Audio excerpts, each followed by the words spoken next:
Hi, welcome back. Hearty welcome to you. So, as part of properties of triangles, we'll go through law of sines in this particular session.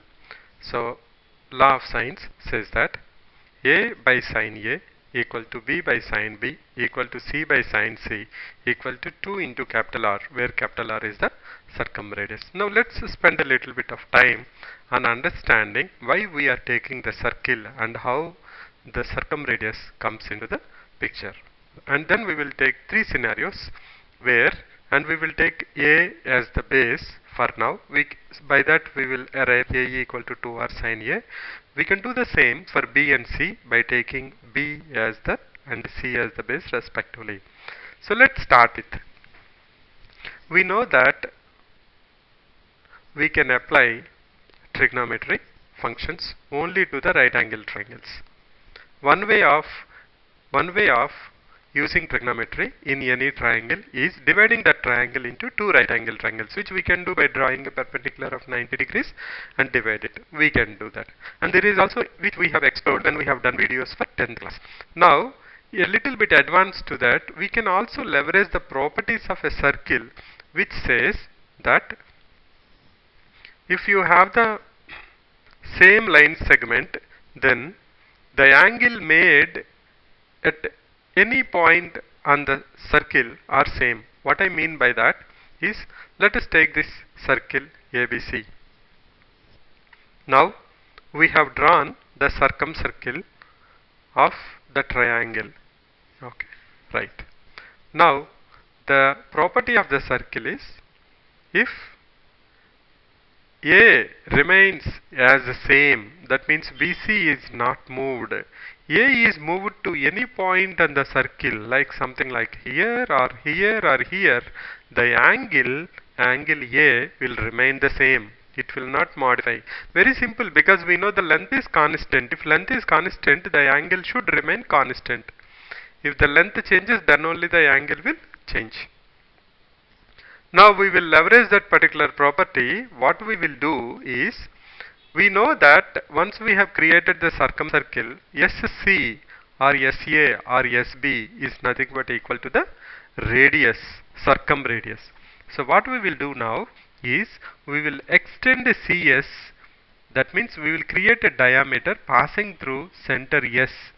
So we will have a point CD, and we know that angle CDB is 90 degrees because it's an angle in semicircle. We know that angle in semicircle is 90 degrees, which we have learned. Okay, let's go ahead now and try to join this. Now what I will do, I will join CS and extend it.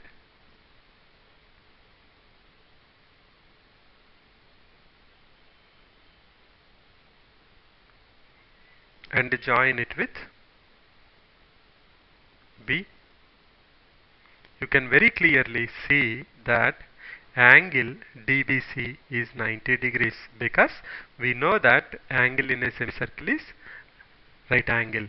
Now this is D.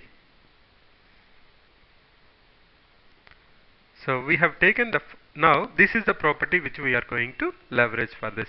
So we will take the first scenario. The first scenario is angle A is less than 90 degrees. So what we are saying, we have a triangle ABC for which we want to apply trigonometric functions. We don't know how to do that, but we know that if I divide this into two right angle triangles, I can do that. Not only that, if I draw a circumcircle of this triangle, circumcircle means circle which passes through all the three vertices of a triangle, and you know the circumradius. There is a property of a circle which says that angles in the same segment are same.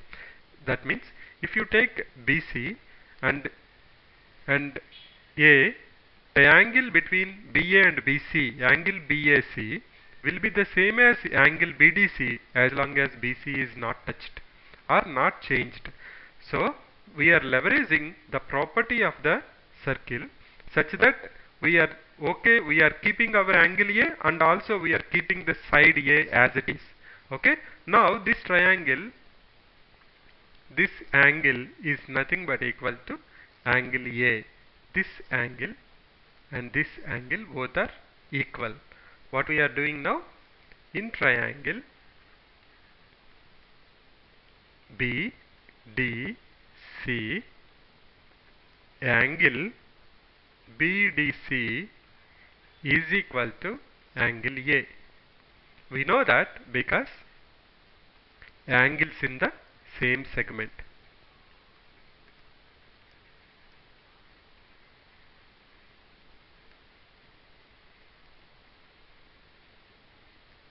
So once we are okay with that, now we are back to our favorite right angle triangle. So life is very easy now because it's a right angle triangle, and I know very simply, if this is angle A,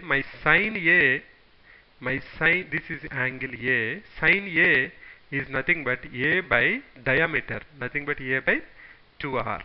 So I know that sine A equal to A by 2r, or A by sine A equal to 2r. That's the first case. In the second case, we are looking at angle A equal to 90 degrees. We know that already angle in the semicircle is right angle. So now you can see here in the second case where angle A is equal to 90 degrees, BC or A will be nothing but equal to 2r, because whenever you are going for angle A, you have to be part of the semicircle. So we know that A is nothing but equal to 2r, and sine of 90 degrees, that's nothing but equal to 2r. So you can see that A by sine A is 2r is applicable here also, because this is r and also this is r. Now let's go to the third case. This is interesting. Let us say the third case is angle A is greater than 90 degrees. Now when it is acute, we have used the property saying that angles in the same segment, and we got it. Okay. Now if you see, in all these cases we are passing through the diameter. Somehow we are leveraging that. We will do the same thing here also. What we will do, we will from C through S, we will pass to the other side. So we will do this.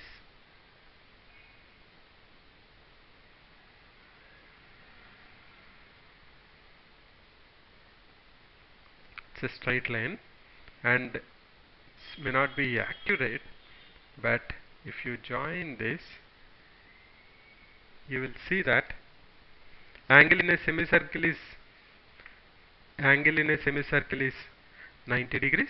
So you will see that this is the center you are passing through. So this is the center you are passing through. This is the semicircle. So this angle is also 90 degrees. Okay. And what is formed is, we formed BA. Let us say this is equal to D. We formed BACD, which is nothing but cyclic quadrilateral. What's the meaning of cyclic quadrilateral?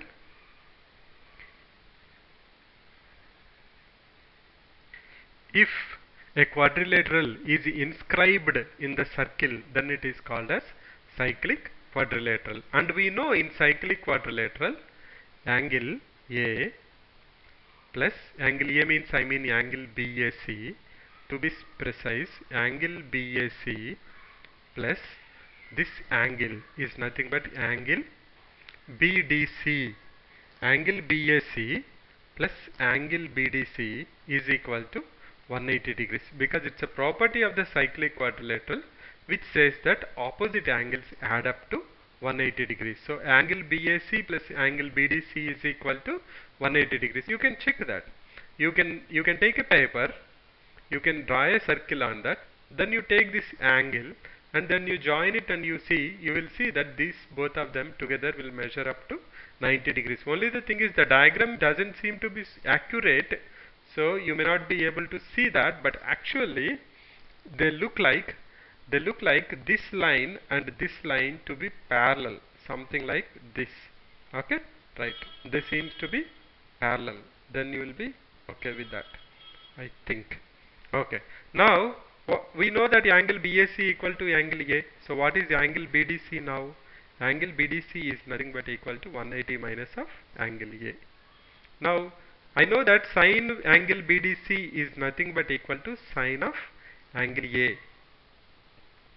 Sine of angle BDC is nothing but equal to sine of A, but sine of A is nothing but, I am here, I am looking from here. This angle and this angle are equal. Sine of A is equal to, opposite is A divided by, you know that this is 2R because this is R and this is R. So sine of A is nothing but equal to A by 2R. Now instead of A, if you take the base as B, you can prove that B equal to 2R into sine B, or sine B equal to B by 2R. That is the law of sines. What we have learned in previous classes is, we learned that sine A by A equal to sine B by B equal to sine C by C is equal to constant. But for the first time, we are leveraging, we are also combining the circumradius into the picture, and we are saying that A equal to 2R sine A, B equal to 2R sine B, C equal to 2R sine C. In the next video, we will go through law of cosines. That's briefly about law of sines, where we have seen three scenarios where A is acute angle, A is equal to right angle, and A is greater than 90 degrees. In the first scenario, we are leveraging the property of the circle that angles in the same segment should be same. In the second, we are leveraging the property that angle in semicircle is 90 degrees. In the third, we are leveraging the property of a circle that in a cyclic quadrilateral, the opposite angles add up to 180 degrees. So that's about law of sines. See you in the next video, where we will go through law of cosines.